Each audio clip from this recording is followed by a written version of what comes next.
De hecho, hoy en la conferencia de prensa mañanera se destacó frente al presidente López Obrador cómo es que en esa carta, más bien en la sentencia que solicita el gobierno de los Estados Unidos a Genaro García Luna, se habla de, pues precisamente los sobornos en los que pudo haber incurrido este sujeto. Le pido al equipo que nos grabe, querido Jesús, para preguntarte sobre esto. En la sentencia se habla de los sobornos en los que habría incurrido o que habría intentado el narcotraficante Genaro García Luna ya dentro de la prisión, pero él en su fantasiosa carta asegura que pues ha sido víctima de grabaciones durante horas y horas por sus compañeros internos en la prisión, que ha enfrentado una serie de vejaciones a sus derechos fundamentales. ¿Qué opinas? ¿Qué opinas de esto?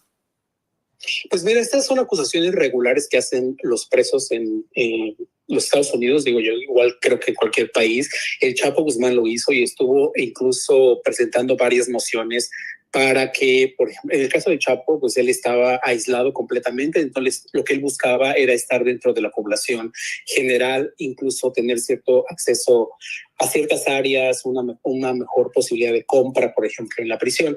Y esas son acusaciones que hacen regularmente. Entonces no me extraña, la verdad es que yo no los consideraría no los tomaría tanto en consideración, porque pues no está presentando tampoco ninguna evidencia de que eso esté ocurriendo. Por ejemplo, que esté realmente incomunicado con su equipo de defensa o que su familia realmente no pueda verlo. No sabemos si su familia no lo ve porque no quiere exhibirse, ¿no? Yendo a la prisión, o porque realmente pues lo tengan aislado debido al proceso, etcétera. Entonces, como no está presentando toda esa evidencia, pues es difícil como evaluar exactamente. Pero repito, este tipo de argumentos son comunes, por supuesto, en reclusos y más reclusos de este nivel, porque están buscando llamar la atención sobre supuestas violaciones a sus derechos humanos y en condiciones de encierro. Ahora, esto que señalas, pues bueno, sí lo remarcan muy bien los fiscales, lo demostraron en una respuesta que hicieron a la moción de la defensa del abogado César de Castro, pero no solo eso, lo que a mí me llama la atención y lo que hay que poner sobre la mesa y tomarlo mucho en consideración es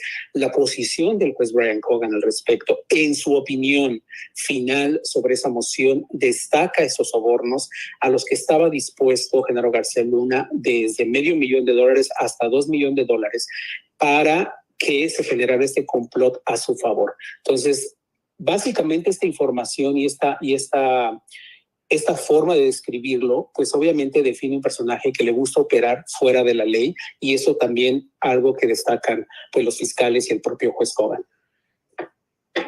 Creo que la pregunta obligada, y con esto vamos a cerrar, querido Jesús, yo sé que tienes muchas cosas que hacer, pero la pregunta obligada es si de alguna u otra forma podrá zafarse Genaro García Luna, en tu opinión, ante una posible cadena perpetua que sentencie el juez Brian Cogan el próximo 9 de octubre.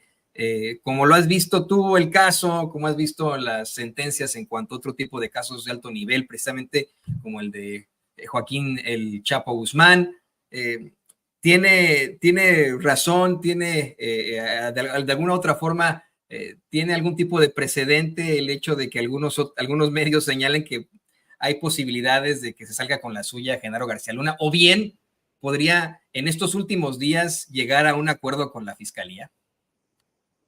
Pues mira, eso del acuerdo con la fiscalía realmente ya le llegó demasiado tarde, porque primero ya no puede cambiar su declaratoria, ya él fue hallado culpable por jurado, o sea, eso ya no hay vuelta de hoja, él es culpable de los delitos por los que se le acusan, los 5 delitos, principalmente aquellos que ya he mencionado: liderar una organización criminal durante un largo periodo, es decir, prácticamente liderar un cártel dentro del gobierno federal mexicano.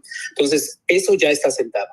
Aún así, Cami diga, bueno, ya voy a llegar a un acuerdo, las condiciones para ella son muy diferentes. Los fiscales obviamente tienen muchas más ventajas, porque aquí lo que buscaría en todo caso García Luna sería reducir su sentencia y tener mejores condiciones de prisión en algún momento dado, que eso sería lo que podría poner sobre la mesa. Ahora tendría que tener información realmente brutal. Me han dicho, bueno, sí, seguramente tiene información, han señalado mucho al presidente Andrés Manuel López Obrador sobre este tema, y también han mencionado al expresidente Felipe Calderón. Y yo lo remarco. Bueno, él seguramente tiene un acuerdo político con el grupo político con el que estuvo trabajando, que en este caso son los gobiernos panistas de Vicente Fox y Felipe Calderón, empezó con Vicente Fox y creció muchísimo con Felipe Calderón, que es donde, digamos, se da el mayor desarrollo de esta relación con las organizaciones criminales en medio de la llamada guerra contra las drogas o contra el narcotráfico, y que desató pues esta ola de violencia que no ha parado en México, ¿no? Entonces, estos elementos son importantes porque al final él tiene ya muy poco margen de acción. Entonces, él podría beneficiarse en cierto modo si tiene información brutal que pudiera presentar, pero difícilmente saldría de prisión por lo que ya señalé. Ella fue señalado culpable. Ahora, si no logra y su argumento y presenta cualquier otro argumento, una moción de no nos parece justo, básicamente decir, pues muy difícilmente creemos que pueda recibir menos de sentencia. O sea, la cadena perpetua es muy clara por el tipo de delitos. Ese delito que he señalado ya en dos, y esa es la tercera ocasión que lo menciono, o sea, liderar una organización criminal es cadena perpetua. Pero no solo eso, tiene otros elementos que complican justamente este actuar criminal de García Luna. Y entonces el juez Brian Cogan los tiene que tomar en consideración para evaluar este proceso. Entonces es muy difícil que eso realmente pueda ocurrir, que él pueda tener ya alguna posibilidad, digamos, dentro del proceso regular en el caso judicial que enfrenta. Querido Jesús García, me encantaría continuar esta plática contigo. De hecho, teníamos ganas hasta de presentarte la defensa a ultranza que hacen en los espacios de Ciro Gómez Leiva ahí con sus ayudantes a Genaro García Luna, para que veas que sí, hay ciertos personajes que todavía tienen la esperanza de que su amigo pueda salir bien librado de esta. Como bien nos mencionas, va a estar muy, muy difícil porque se configura la cadena perpetua de acuerdo a los delitos de los que fue ya declarado culpable. Eso ya es cosa juzgada. Pero, mientras tanto, queremos agradecerte por este análisis tan a fondo que haces aquí en Sin Censura y pedirte que por favor nos compartas tus redes sociales, tus publicaciones ahí en La Opinión. Me parece que estás también en otros diarios ahí en Nueva York, ¿no? Antonio, pues muchísimas gracias. Me pueden seguir en Twitter, que ahora es X, Jesús Gar. Ahí pueden seguirme y es donde más publico, digamos, cosas y comentarios. Y por supuesto en laopinion.com, donde publico pues los artículos que estamos haciendo, las historias que estamos haciendo y entrevistas y los reportes especiales. Sí, también estamos en el diario ny.com, también colaborando ahí, que es parte de nuestra propia empresa.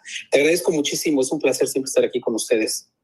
El placer es siempre nuestro. Ahí tiene usted al corresponsal de La Opinión, el periodista Jesús García, aquí en Sin Censura. Muchísimas, muchísimas gracias. Y bueno, pues le pido al equipo que por favor nos grabe para ahora, con mucho gusto,